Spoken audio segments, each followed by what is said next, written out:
Hello, everyone, and welcome to Module 7. In the past weeks, we've mainly focused on agriculture, and then last week we talked about social justice throughout the whole food system. And this week we're going to focus on the specific stage of the food system that comes after the agriculture, and that is food processing or manufacturing.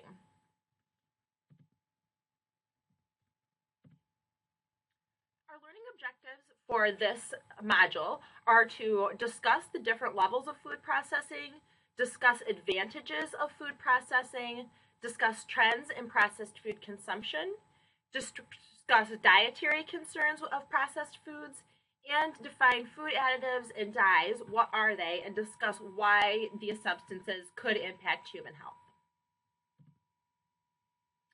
So, this is a topic where we are examining a specific aspect of the food system, but there's a lot of overlap between our environmental nutrition perspective and our traditional nutrition perspective.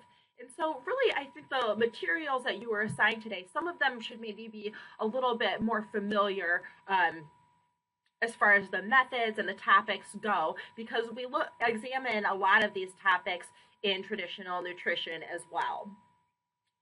So, what is food processing? Well, practices used by food and beverage, we could define food processing in a few different ways. So, processing has happened throughout time in order to turn food into a more edible form, or to add some sort of desirable characteristic to the food. Now, for the purposes of this class, we're going to talk about more practices that are used by food and beverage industries to transform primary materials, such as grains, produce, animal products, into products for consumers. So we're not really talking about these more kind of simplistic processing methods, such as freezing or baking, but there again, it's not very clear cut, because we may think of milling or slaughtering or salting as more traditional food processing methods, but these are also used in contemporary food processing, and maybe to a different degree or using different techniques.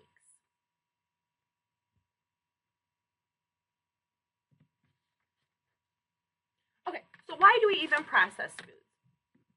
Well, there's a number of reasons. So first, companies want to process foods in order to add value to the products. So if they can add value for the consumer without adding too much added cost for themselves, then of course this is a method to increase profit.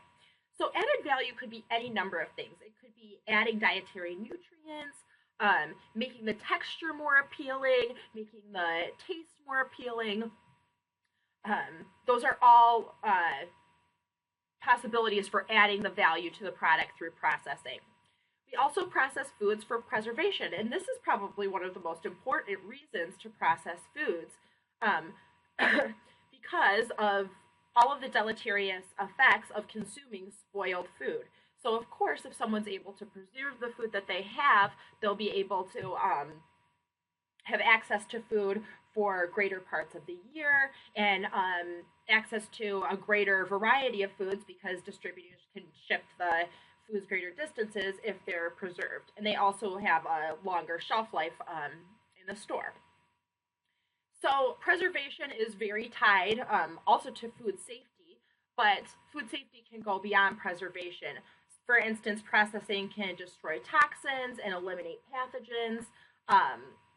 And this is what we're really trying to attempt with refrigeration, freezing, fermenting, drying. So this is, again, there's a lot of overlap between preservation and food safety.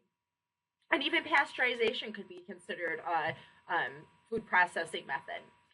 So also, we process foods so that we can have a variety. So by processing foods, we can modify the flavors and textures and smells and colors of raw ingredients, or even fractions of the raw ingredients, as you write it in your textbook for this week.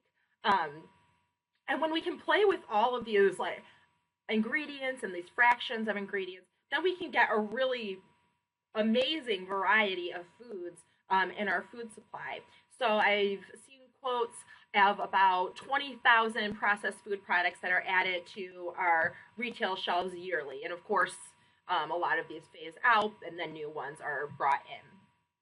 We also process foods for convenience, so I'm sure I don't have to really explain this. These are products that require little or no preparation by the consumer, so that's the appeal of the convenience for food processing. And then we also might process foods for nutrition. So think about enrichment, which is, of course, as we know, adding nutrients back that were stripped out in the processing process.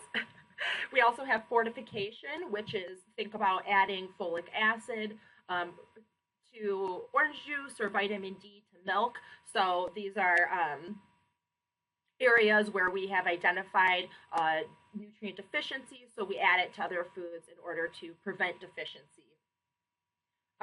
However, so these methods, enrichment and fortification, we know can really improve nutrition, but it's questionable about whether we should be adding nutrients as selling points for more less nutrient dense foods. And this is kind of becoming a trend where nutrients are added to maybe high snack foods or cereal or candy even, and with the claim that they're a more nutritious version. So we have to think about whether how that really impacts the consumer and if this is maybe a positive move or maybe one that would draw consumers into eating these less nutrient dense foods. So again, there's not a right or wrong answer. It's just something to think about.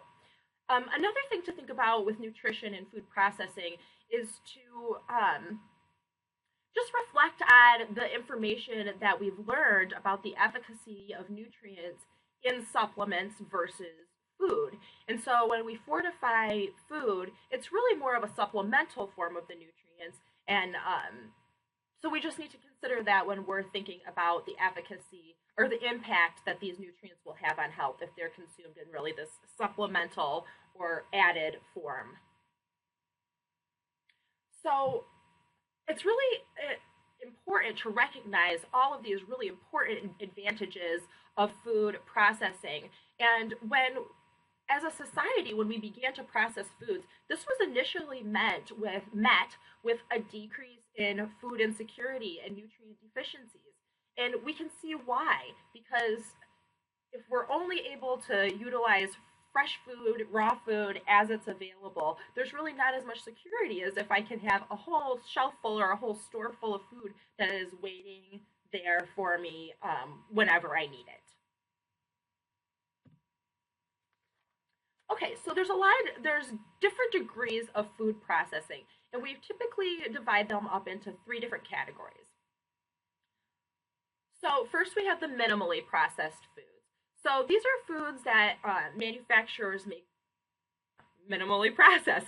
They could clean them, they could remove inedible portions, or pasteurize them. So think about, for instance, milk or certain fruits or vegetables. They may not be processed at all, but those kind of go in this minimally processed group. So these raw foods that might be altered slightly, but they're pretty much in their original form. Then we get into processed food ingredients. So these are foods that are rarely eaten alone, but they are extracted from materials such as grains or oils or seeds, or sorry, such as grains or seeds, and we can extract the oil from the seeds, or we can mill the grain into flour, or we can extract a certain part out of the grain, such as we do for high fructose corn syrup. And these are usually, again, rarely eaten alone, often used to prepare minimally processed foods or also added to highly processed foods.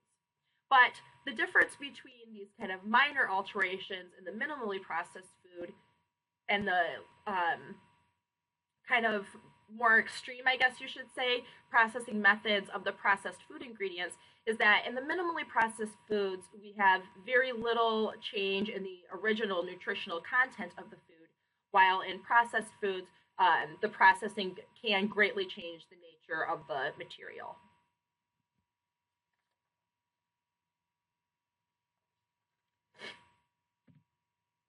Then we get into the highly or ultra processed foods, and it just depends on your source about what this food group is called. But these foods often contain added salt or other preservatives, and so sugar can be a preservative as well. They often include cosmetic additives, so this could be to enhance flavor or change the texture or add color. And these are, I think all of us know what a highly processed food is. So we have our Fruit Loops here, we have our Little Debbie's, we have our frozen pizzas, and these are often aimed at customer convenience and appeal, of course, but also usually they're foods that a customer could just grab and eat very easily without much preparation. So, highly processed foods. So here is a definition or an explanation from an article in Public Health Nutrition. And the authors say that most are made, advertised, and sold by large or transnational corporations and are very durable, palatable, and ready to consume, which is an enormous advantage over fresh and perishable, whole, or minimally processed foods. So I don't think I need to tell anyone here that that it's much easier to pop a frozen pizza or pop a frozen lasagna in the oven after you get home from the day instead of cutting up all your vegetables, cooking your rice, and making a big production. You can see what the appeal is for many consumers of these highly processed foods. And here's more explanation on highly ultra processed foods. Also, you could call them highly processed foods. So, oh, I see. Sorry, this is a repeat from the slide before, but let's look at the second part of the explanation. So, when consumed in small amounts and with other healthy sources of calories, ultra processed products are harmless. We're not claiming that these are directly toxic necessarily. However, intense palatability, achieved by the high content of fat, sugar, salt, cosmetic, and other additives, and we need to recognize that these, and we saw it in one of your readings, that processed foods do have higher levels of these foods, the higher fat, the higher sugar, the higher salt. So this intense palatability caused by these, their omnipresence in the store, marketing strategies, including reduced price for supersized servings, all make modest consumption of ultra processed foods unlikely and displacement of fresh or minimally processed foods very likely.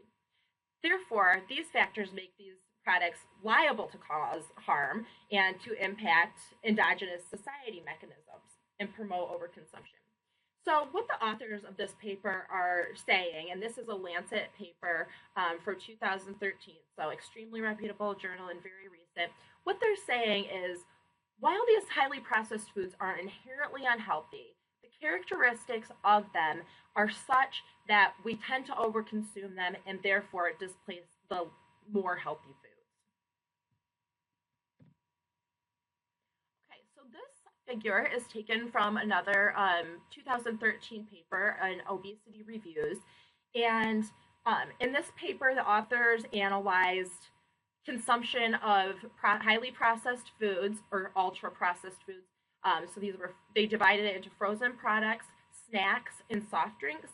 And they analyzed retail sales in 33 high income countries, 29 upper middle income countries, and 17 lower middle income countries. So we don't have low income here, often because these products are much more expensive. I believe is why they didn't include that. So, or there wasn't the data available. So let's look at the top here where they're showing the per capita retail sales of selected ultra processed products in high income countries. So this would be a country like the United States. So we can see frozen products are increasing throughout time. Down here we have the year. So we're looking at trends across time and frequency of sales. So, or quantity of sales. So frozen, we've increased a little bit throughout time. Snacks have actually stayed pretty stable. And then soft drinks, we had a really big increase, but now that the health consequences are coming to light in public health, we have a decrease in kind of a leveling out of soft drink consumption in high-income countries as of 2012.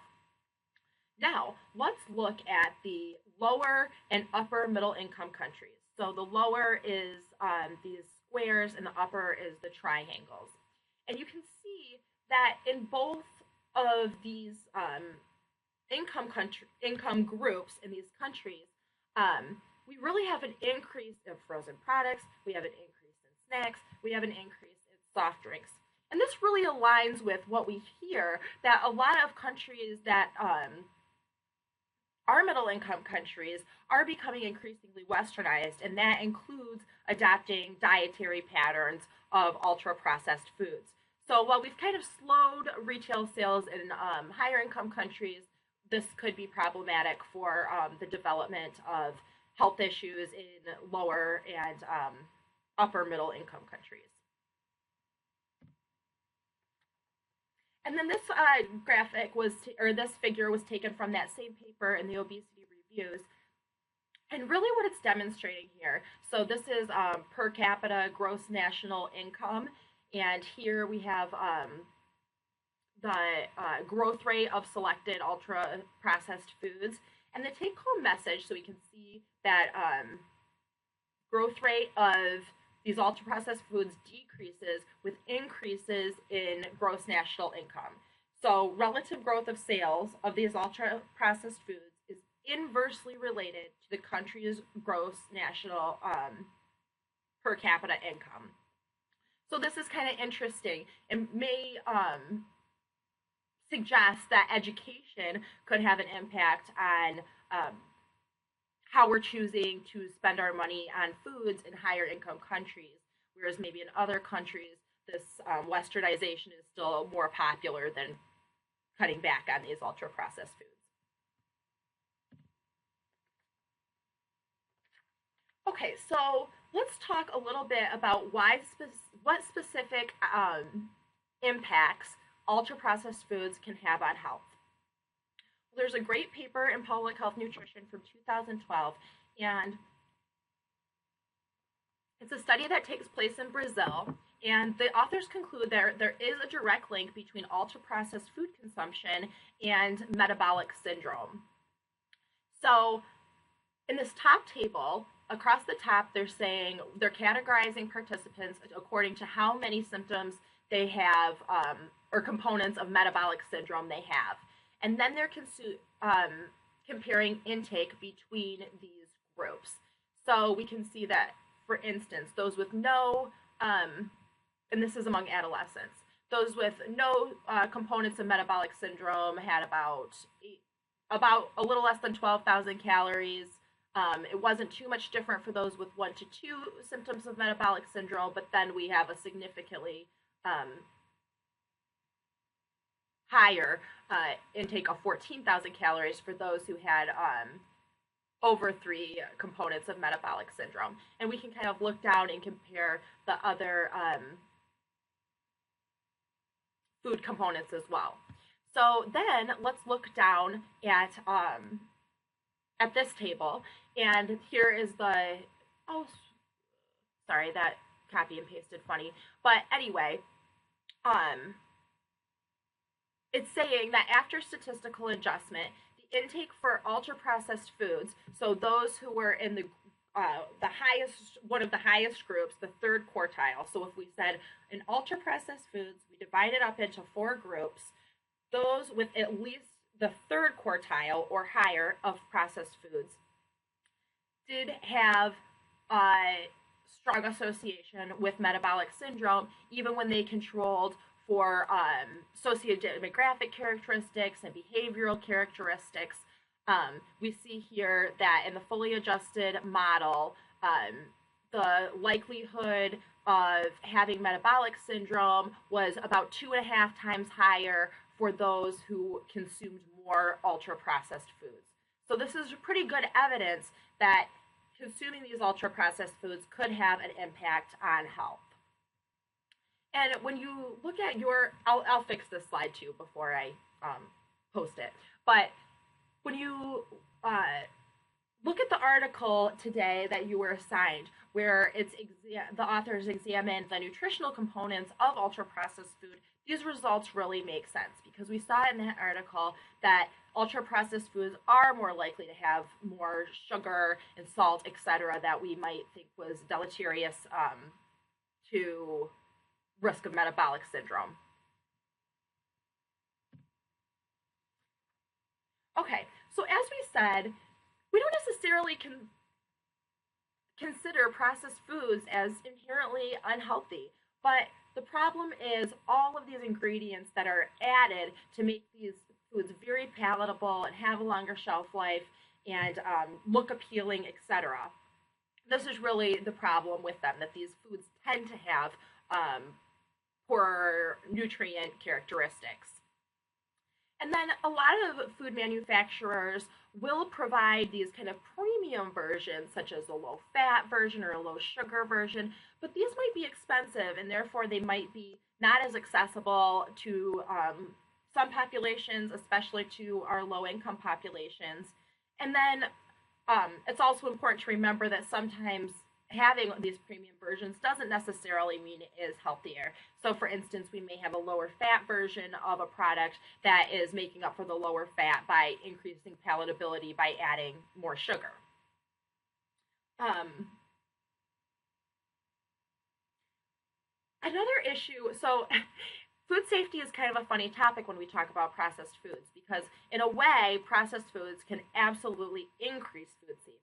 And in a way, they can bring up issues that might actually be a concern to food safety. So when we have these kind of, we've seen in past lectures that really in the food system, we're kind of moving towards this greater and greater consolidation of services so that you have bigger and bigger manufacturing plants, um, bigger and fewer manufacturing plants. And the consequence of this can be that we have really large quantities of a specific food coming from many different places to this manufacturer and then being distributed out throughout the whole country. So that if we do have a food safety concern, it's really hard to track where that came from and where it's going. So one example would be the peanut contamination. Was that in about 2009? I'm not sure if everybody remembers that. I was working at a food store at the time, and I remember it was every single thing almost with peanuts or peanut butter in it was recalled, which was pretty amazing because if you think, you wouldn't necessarily think all of the peanut products in so many different uh, foods would be coming from one place, but they virtually did, and that caused a food safety concern. Okay, so now let's talk about dietary guidelines for Americans. So as we know, these just came out, and we've talked about a little bit about the dietary guidelines, the new guidelines. And I just took out a couple of excerpts here that from the guidelines that were referring to processed foods. So first, lower intakes of meats, including processed meats, processed poultry, sugar-sweetened foods, particularly beverages, and refined grains have been identified as characteristics of a healthy eating pattern. Although grain products are high in added sugars and saturated fats, should be limited. These products can fit within a healthy eating pattern. So I'll let you judge that claim by yourself. And then also, we have this last statement that processed meats and processed poultry do have unhealthy characteristics, but can also be part of a healthy diet. So, again, I will let you for yourself judge if these are fair claims about processed foods, or if maybe we should be a little bit more transparent about the characteristics. Although they are pretty transparent here, so it's not an easy issue, I don't think, with these highly processed foods to say where do they fit into a healthy diet. So it's something to think about. Okay, so next is a number of figures from the Dietary Guidelines 2015. And these are showing sources of these nutrients: sugar, saturated fat, salt. So we can see where they're coming from within Americans. So these are added sugars. So 47% of these come from beverages, not milk or 100% fruit juice. Okay, so these are all beverages: soft drinks, fruit drinks, um, a little bit from sport and energy drinks, and then some from coffee and some from alcohol. But a lot of these would fit into these ultra processed food categories. And then also we have sweets, snacks and sweets, which again would usually fit into these ultra processed food categories. Next, we have sources of saturated fat. So we can see that still snacks and sweets are a really significant portion of this, but as are mixed dishes. And some of these would probably fit into different categories, but many of them, like pizza, if you make it yourself, you could probably debate whether it's highly processed or not. If you're buying it from the store or from a pizza place, it probably is considered highly processed. And similarly with our burgers and sandwiches. And also our condiments, gravies, spreads, salad dressing, these would all be, I believe, considered highly processed foods. And then finally, sources of sodium. We have our mixed dishes, which we've talked about are likely to be highly processed. We also have our snacks and sweets right here. And then some that we don't really know if they're processed or not. The grains, for instance, or protein foods. We're not really sure here.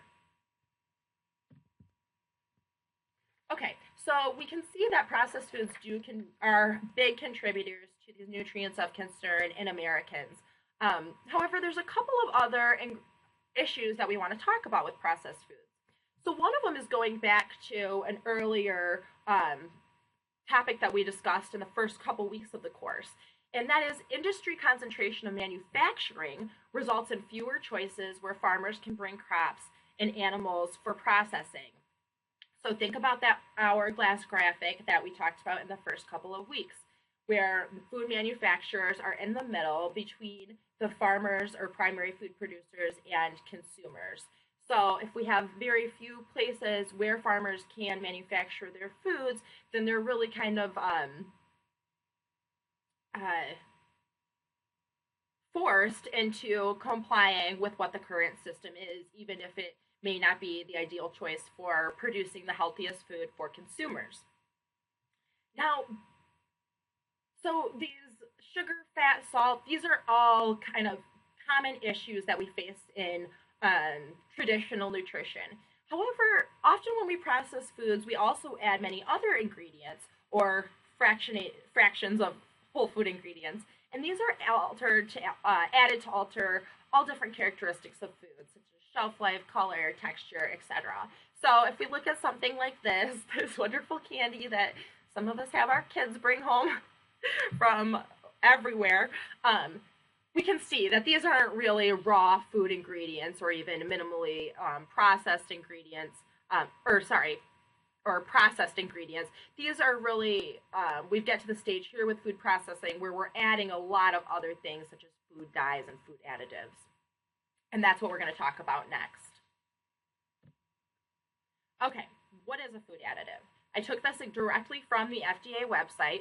So the simplest explanation is food additives are those that are added to food for a specific purpose. So it could be a thickener, such as xanthan gum that we add to salad dressings, chocolate milk, etc. And most of these are identified on the ingredient labels. We also, however, have indirect food additives. So these can get into the food from its packaging or storage or other handling, or maybe from contact with the machine at the manufacturers. And these can leach into the food. And these can kind of be what we consider indirect food additives. And we'll talk about one of those at the end of the lecture, which is BPA.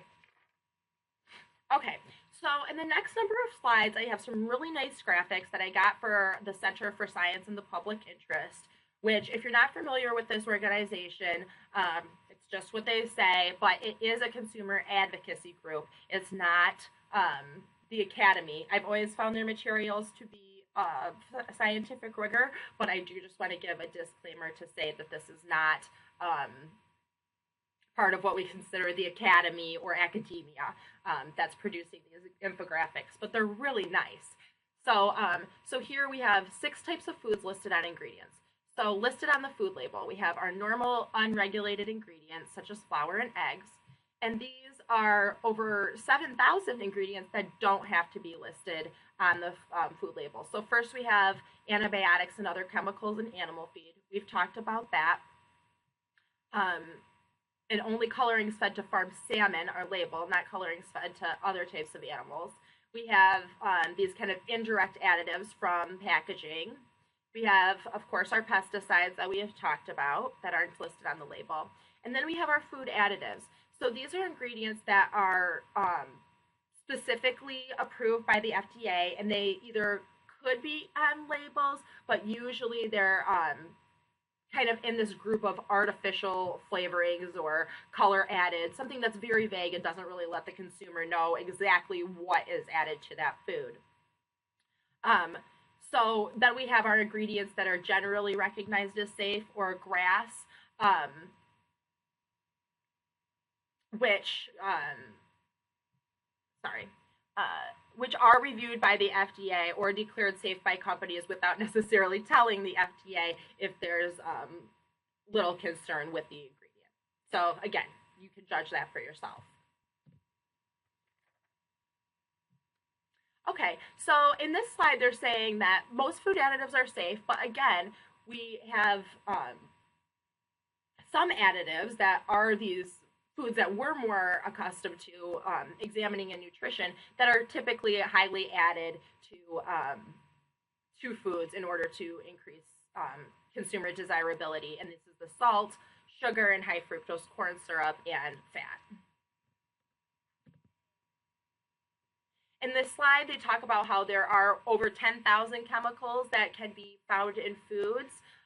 So these are 1,400 food additives, many color additives, many natural and artificial flavors. I just find the number of chemicals that can be in foods to be absolutely staggering, especially when we think about that many of these are specifically listed on the ingredient list. Okay, and then beyond the main 3, the sugar, the salt, the fat, this organization recognizes that we need to watch out for other food additives that could impact our health. So that includes food dyes, which we will talk about later in this lecture, artificial sweeteners, caffeine, and other preservatives. And then I really like this slide because it says 7 ways food additives are used to trick consumers. And I just thought that it was kind of an interesting way of looking at food additives, because we think of additives are, oh, we're adding it to the food to make the product more desirable for consumers. That's one way of looking at it, but I thought it was interesting that for this organization, the Center for Science and the Public Interest, they kind of take the perspective that, well, adding these ingredients in order to make it more appealing is actually kind of tricking consumers into thinking they're getting something that they're really not. So here's some examples, which I just thought was a really interesting way to look at it. Colorings and flavorings are used to simulate real fruit juice, tricking people into paying more for a beverage based on chemicals, which I think we see this all the time. Now more of us are much more aware that we're not going to buy orange drink and think of it as orange juice, but I think that there are a lot of people who still don't really know the difference. Vitamins and minerals added to junk food to make them feel healthful. We've talked about that. Adding colorings or flavorings to create imitation berries or other fruits. I had an interesting experience once where I just was talking to this random man at an antique store or something, and he used to be a food scientist. And for some reason, he was talking about the chemical mixture to make strawberry flavoring and candy. And I just asked him about it, like, oh, well, what's in there? And he got so defensive. He just said, this is a really hard flavor to make, and we do not disclose any of that information. So that was kind of interesting. Here we have the transglutamase, otherwise referred to as meat glue. We have caffeine, which may be harmful to some people or not, hydrolyzed vegetable protein that allow companies to use less of these kind of more primary food ingredients that we consider to be kind of real food, and then other colorings that are added to food to make them just look like a different kind of food or a more expensive food. Okay, so they also have a really nice table here. Let me follow the. Oh, shoot. I'm going to see if I can connect to this just 1 second. Okay, I was able to connect. So this again is from Center for Science and the Public Interest, and I just thought this was really nice for your own use in your profession or personally. That it's a summary of all the safety of all additives, and they give them a rating as safe, cut back, caution, certain people should avoid or avoid. And so this is really a nice, easy reference tool.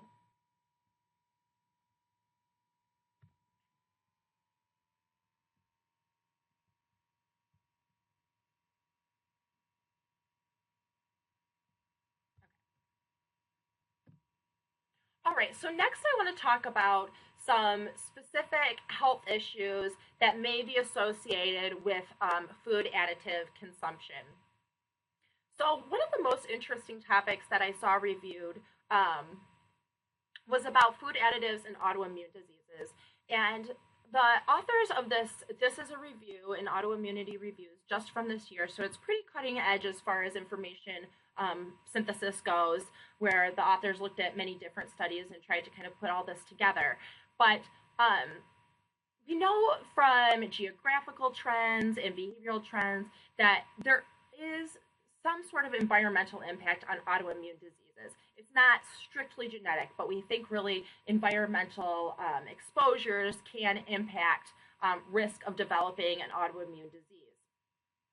Now, we also know that there's dysfunction in the tight junctions of the epithelial barrier in the intestines of individuals with autoimmune diseases. And this is really makes sense from what we know. So if you'll remember, in our epithelial barrier, we have these enterocyte cells, and they're tucked really close together with these kind of tight junctions in order to control the exposure of antigens that might be in the lumina of the intestine from crossing that barrier and getting into the body. So these tight junctions really make it so antigens can't cross into our bloodstream even though we've ingested them. And it really makes sense why dysfunction of these tight junctions could be a defect in autoimmune diseases. Because if these cells aren't tight and we have gaps between the cells, then we are more likely to have these antigens that get into our bloodstream, and the body really learns to become sensitized to these antigens, and this can lead to the progression of recognizing similarly looking self cells that look like the antigens and looking at these as foreign, and then consequently attacking these and developing an autoimmune disease. So, as I'm sure many of you know, autoimmune diseases are very complex, very multifactorial in development, but this could really be one mechanism that's explaining why we are having such a huge rise in the incidence of autoimmune diseases, which we are. So, think type 1 diabetes, think rheumatoid arthritis, think multiple sclerosis, think lupus, think Crohn's. I think Crohn's is one. Think celiacs. These are all autoimmune diseases that are increasing in incidence. And this author is really pulling information together and saying this really could be, we know it's because of these tight junctions. However, what he adds is showing all of this research demonstrating how many different categories of food additives can actually increase the permeability of our epithelial barrier or decrease the kind of tightness of these junctions, allowing antigens to enter our blood. So please go to this paper if you're interested in specific mechanisms. But some of the additives that he reviews are sugars, salts, emulsifiers, and surfactants, organic solvents, gluten, microbial transglutaminase, which was in a slide earlier, the one of meat glue, and then also these nanoparticles.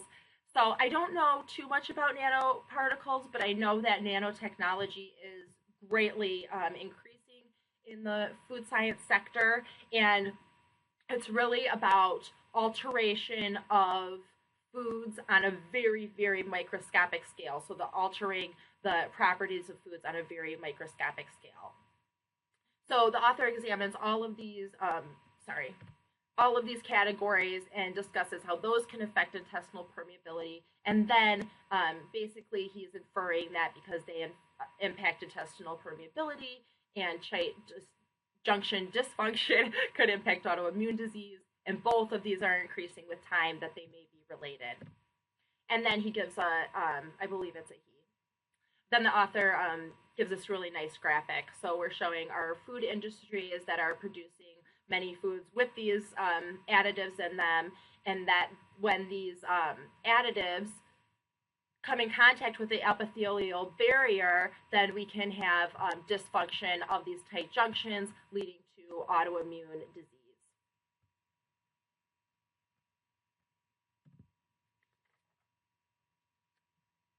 Okay, now you did have a paper about phosphorus-based additives and the impact that those can have on certain health outcomes such as bone health, hypoparathyroidism, and cardiovascular disease. And I thought that I really liked that paper because I thought the authors did a really good job of pointing out all of the places in our diet where we might get phosphorus from food additives. And I just wanted to touch on one more important health outcome that we see commonly as dietitians, especially if you're in the clinical sector. And that is the issue of sodium and phosphorus based additives for people who have chronic kidney disease. So, if you've ever counseled someone with chronic kidney disease, one of the things that you advise them to do is to really check the packages, because people who have chronic kidney disease have a reduced capacity to excrete sodium and phosphorus. And this can lead to issues with blood pressure and renal plasma flow and glomerular filtration rate, etc. And when we have when we can't excrete the sodium, then or when individuals with CKD especially can't excrete the sodium, then we have the buildup of these sodium levels, leading to more progressive renal failure through hypertension and vascular injury, and also resulting in proteinuria. So there's really pretty good evidence to state that sodium as an additive is harmful for individuals who have CKD, but it's really not as clear when we talk about the impact of phosphorus additives on CKD, though there is some research that suggests that restricting phosphorus additives would decrease serum phosphate concentrations. So this is just really an issue that we have to be prepared for when we're counseling people with CKD about the diets that they follow. So really, because these additives are so ubiquitous in our food supply, we really need to advise people to stay away from these processed foods sometimes, and that can be really hard when, if you're dealing with a chronic disease, of course, you really want to look for convenience because you're dealing with so many other things. So this can really be a barrier that we have to juggle. Now I want to talk about food dyes. Again, I took these definitions straight off of the FDA website. So a color additive, food dye, I'm going to use these interchangeably, is a pigment or substance that when added or applied is capable of imparting color. And the FDA does regulate color additives. And they say that they're useful in foods for many reasons. So they can offset color use due to exposure, light, temperature, etc. They can correct natural variations in color. So if you had, let's say, thinking about meat, I guess I would say, maybe some parts are kind of, the meat's getting a little older on the shelf. Maybe some of it is still looking a little bit red, but some of it's looking brown. So we can add food dyes and maybe even out the color. I'm not sure if food dyes in meat are still legal or not. I know they used to be, but that's just an example. To enhance colors that occur naturally and to provide color to colorless fun foods. So think of these brightly colored breakfast cereals or candies. Without color additives, colas wouldn't be brown, margarine wouldn't be yellow, mint ice cream wouldn't be green. So they're now recognized as an important part of practically all processed foods that we eat. And I totally recognize this because I mean I really look for the ingredients on the foods, and it is just amazing how many foods that food dyes are in, only for these aesthetic reasons. I shouldn't say only for aesthetic reasons. Aesthetics is important. And here's another table from the Center for Science and the Public Interest. And again, I would encourage you to follow this link if you want to, because I believe this is a part of a whole document, if I can remember right, that's explaining all of the specific studies that have been done on specific food dyes. And then we talk about the tests that have been run associating these food dyes with cancer in different mouse models and other impacts. If you look down here, you can see we don't see any issues in some studies. We see kidney issues and liver issues in other studies. We do see some evidence of tumor in animal studies. And of course, we have to consider the limitations of animal studies in understanding how they can be translated to humans. But we really don't have many studies on food dyes and humans, with some exceptions, and that's what we're going to talk about a little bit more in depth. Okay, so one topic that has been studied about food dyes is the association with hyperactive behaviors. So this used to be a really big topic, and then it waned for a long time, and then it's really come to light again, and there's been a number of recent studies and recent reviews that examine this topic. And so this one is a nutrition review just from 2013 that discusses that it really is a subgroup population of children, not only those who already have ADHD, but also the general population. There's a subgroup of children that do react to these artificial food colorings, and it's not all children, but a subgroup. And they do think that the researchers do believe that there is a genetic component to sensitivity to these artificial food colorings. So some of the symptoms that were associated with artificial food colorings in these sensitive populations were irritability, sleep problems, inattention, impulsivity, and hyperactivity. So you can see why individuals did think that there was an association between food colorings and ADHD in these children. Another reason is because, again, we have these increasing rates of ADHD while we have increasing rates of food coloring in our food supply. Okay, so in this study, review, they also talked about multiple studies that demonstrated behavior changes in response to other foods among these sensitive children. So again, we have this subpopulation of sensitive children who are not only sensitive to food colors, but also other foods such as chocolate or wheat. And feel free to go to this paper to learn more about the mechanisms. We do see that reactions to artificial food colorings are more common among those with other conditions such as asthma, eczema, urticaria, and migraines. And we see in animal studies that larger doses of food dyes have this dose response, where larger doses have a higher impact on liver and kidney functioning, or rather dysfunction.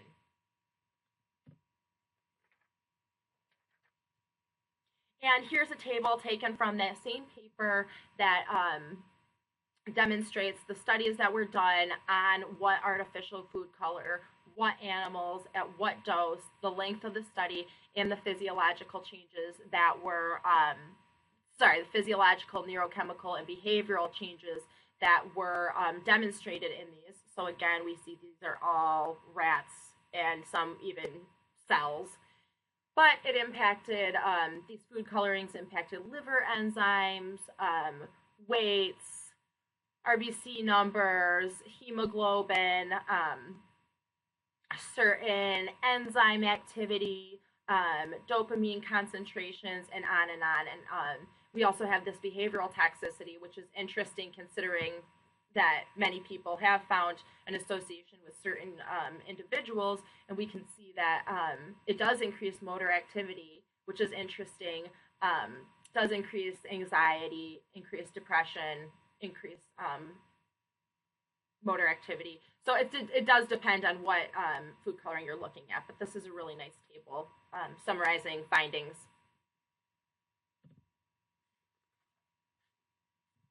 Okay, so, and then I just listed a ton of reviews down here just because there's so many recent papers on this topic, and I think it is one that you may see in your practice or experience for yourself, because it's just kind of a when it comes to food additives, this is a highly contested topic. So again, we see that there is a subpopulation of those with ADHD, and not only that's what's showing in this paper, but these papers, but not only those with ADHD, but also the general population that do respond to these artificial food dyes. So estimates are maybe 8 or 10% of children with ADHD.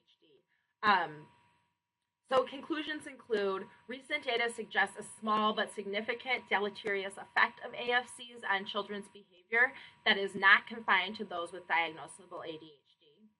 Results suggest that food color elimination is a potentially valuable treatment approach for ADHD. But I think one thing that we need to remember is that this is a very multifactorial condition that can't simply be addressed by removing food dyes alone, but it could be a contributor. And then I'm just going to do one slide on food packaging.